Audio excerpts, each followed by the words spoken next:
Good morning, Trinidad and Tobago, and welcome back to Breakthrough. What's going on? Well, I'm letting you intro. Is that the Speak No Evil? Yeah. Oh, okay, no problem. Welcome. Okay, let me do my breakthrough. Let me do my intro. Good morning, Trinidad and Tobago. Welcome to Breakthrough. My name is Mark Anthony Peter, and I'm joined, as per usual, by my co-host, Mr. Sean Michael Small. Good morning, Sean. Good morning, Mark. Okay. How are you doing today? I'm doing all right. You know, life keeps hitting people for sex, Right. but you know the show must go on. All the time. And I know it's been a pretty interesting news week the past week. So at least we get to take a little break and talk about some good arts and culture. Yeah, here. I'll just a little bit. I mean, there's some interesting arts and culture news, but We'll let's leave some of leave that. that Yeah. alone. We leave that Yeah, alone. yeah, Let yeah. social media do what social media does. And joining us this morning is Assistant Professor at UTT for the Academy of Performing Arts, Dr. Leah Brown. Good morning. Hi, morning, Mark. How are you? I'm good. How are you? I'm fine, thank Thank you so much for joining us this morning. Yes. I'm happy to be here. Great. So, and keep in mind, I know you like to mess up names. Dr. Brown, okay? Okay? Thank you very much. I was talking about someone who had a particularly challenging name. In this case, the risk is not messing up the name. The risk is remembering because I'm bad with Me names. too. But there you go. See? Me too. Kindred spirit. You understand? Yes, of course. Thank you. Thank you. Wow. Okay. Stop being so judgmental, Mark. I will try my best not to. All right. So the discussion of today, we're gonna talk about around the topics of like internships, volunteering, and succession planning. Right. That last one I really want to get into. But first, so some people would have, some students especially, they would have just graduated or they're about to graduate. Some are entering final year for their university qualifications, and they want to figure out what the next step is, right? Now, some might argue that the whole idea of experience and exposure is kind of overdone, so that clients or people hiring could get out of paying artists, right? That's a whole thing. But I do think that there is some merit to it of getting involved in organizations where you can actually get the experience, put your foot in the thing a little bit. So tell us, like, what are your views and how important do you think getting involved in those situations are? Well, from the perspective of the student, the prospective employee, internships are very important. When you study in a university or at college or any other kind of institution, you're learning basic skills, basic knowledge that you don't necessarily get a chance to apply in the real world. So very often, if you do not go through an experience like an internship, when you do get into the real world, a lot of the real world experiences come as a shock. You know, you're not used to dealing with them. So going on an internship, even before you leave college, I think is an important step for the student. One of the first things they have to decide, though, is what exactly they want to do. Because believe it or not, even though a student, for example, is studying music, quote unquote, there are so many different fields. And sometimes fields that they've not even thought about, because they see themselves as a performer. But they may make excellent administrators, or they see themselves as somebody being backstage, and lo and behold, you put them on a stage, and they're brilliant. Right. Yes. So So one of the first things we explore at the academy, where I'm in charge of the internship course, for example, is trying to decide exactly what is for you. What do you think makes you? Are you a teacher? Are you a performer? Are you an administrator? What are the things? And we do some games and play some, to try and make that decision. And eventually, some people are surprised by what they get. Right. I never thought of myself as this or that. Right. And then, of course, you have to look for the opportunity to be what you think you should be doing. And I help them in that regard because I have contacts, in various. So, and once they get there, that's a whole other, learning how to interact with a boss. Yes. Another co-worker, Those things, yeah. learning how to work collaboratively, even though you get that experience in school, outside is a little different, especially the idea of competition among employees and that kind of thing. Learning how to be professional, turning up on time, putting your best foot forward, that kind of thing. And of course, if it's an internship, I assume, you know, it'll be a lot of a easier transition. There will be a little bit of leeway that you wouldn't get if you go straight from, I have a degree and now I am full professional job. Yes. And to me, it doesn't seem to be all too indifferent to what should be for other fields. Even if you have a business degree and you have a business internship, I think to some extent, somewhere along the lines, and I do wonder in North America, especially if they kind of forgot, well, you have these entry-level things. Yes, it's a bit of a joke now. You can't pay me in exposure. I can't eat exposure. But when you're a student, when you're a teenager, or you're in your early 20s, and ideally, you would not be in a situation where you have to literally figure out life because you're completely on your own at 20, 21. You know, you will have a little bit of leeway, I would hope.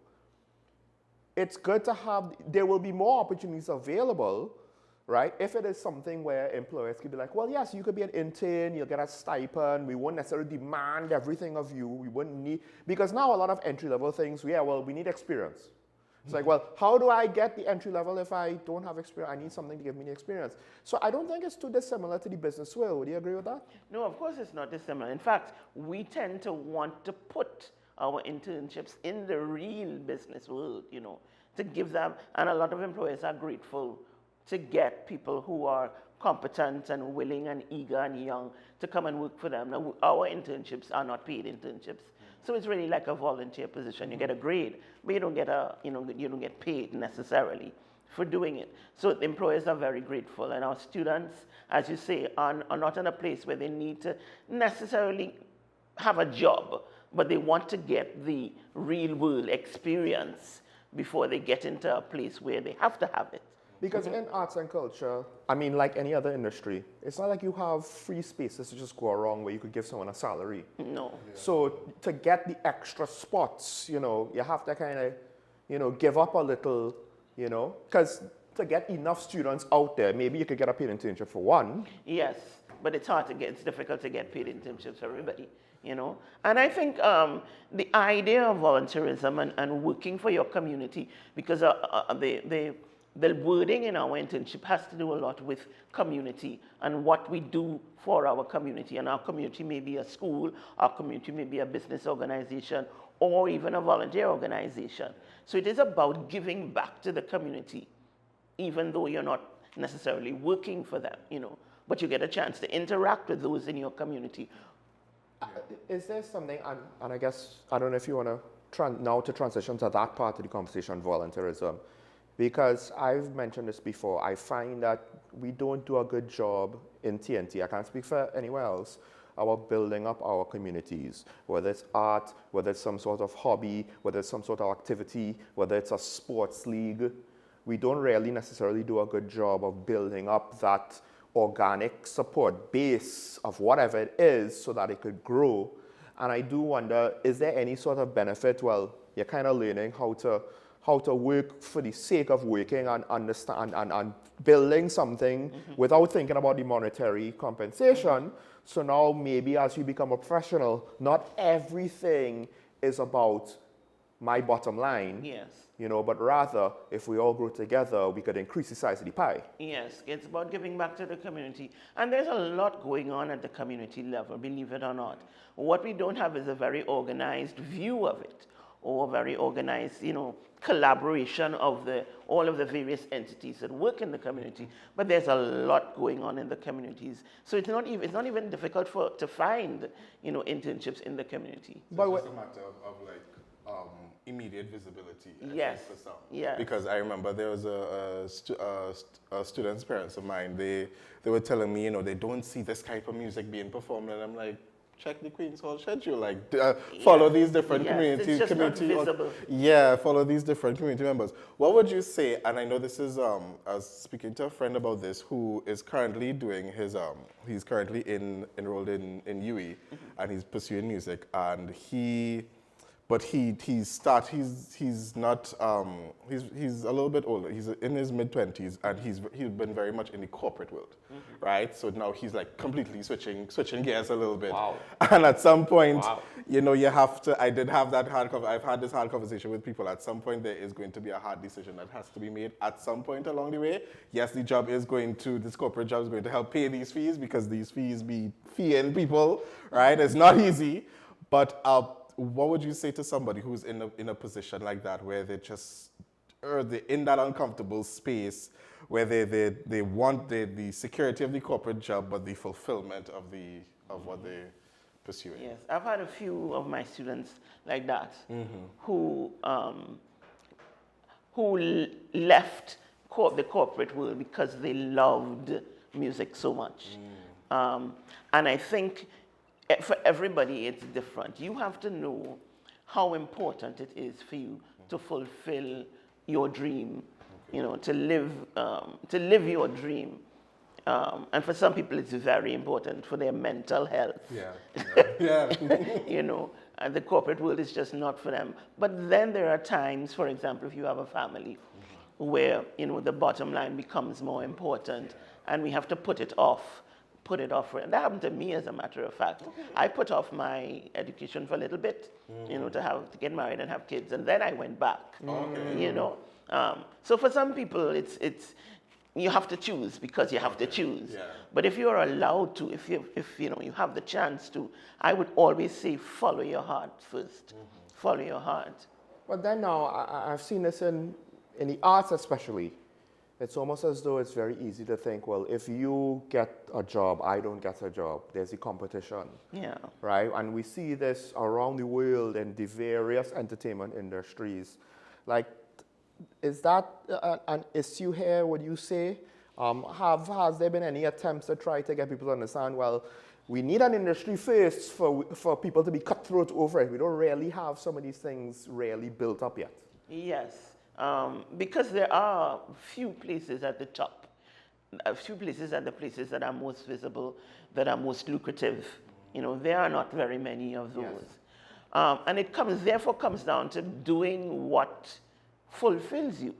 You know, recognizing that, okay, I will never be rich from this. I will never be famous from this, but I will be happy.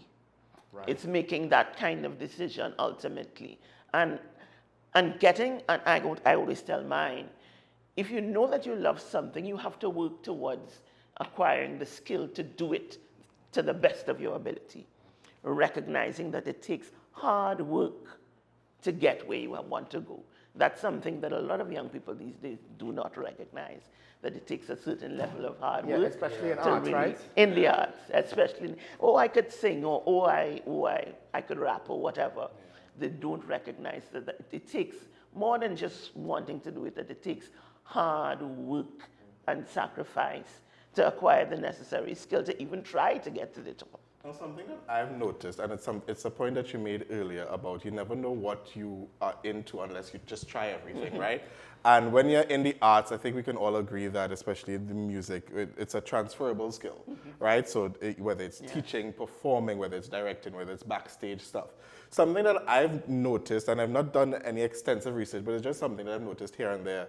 I think solo singers, I've seen that they have, or solo instrumentalists, have the hardest time branching out of just because all they know is just that instrument, or especially for singers, because some of them, they don't really want to be recording artists. They just want to be like stable, gigging singers, you know, they perform, but they don't really, the fame and the public thing is not really for them.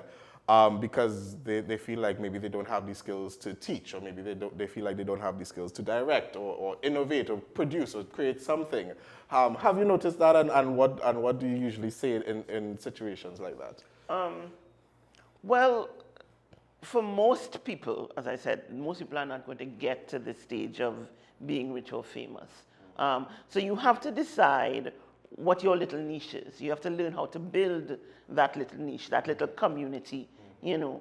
And you see, as you talk about soloists, that's why we encourage all musicians, for example, to be in a band, to be in an orchestra, to be in choir, so that you learn about how to collaborate and create that community. A lot of us, yeah. Yes, so that idea of learning how to collaborate and live and work together in peace without backbiting and that is very, very important in this world. So that we don't end up feuding and all of these other things. Yeah, I'm kind of getting tired of the backbiting and the feuding.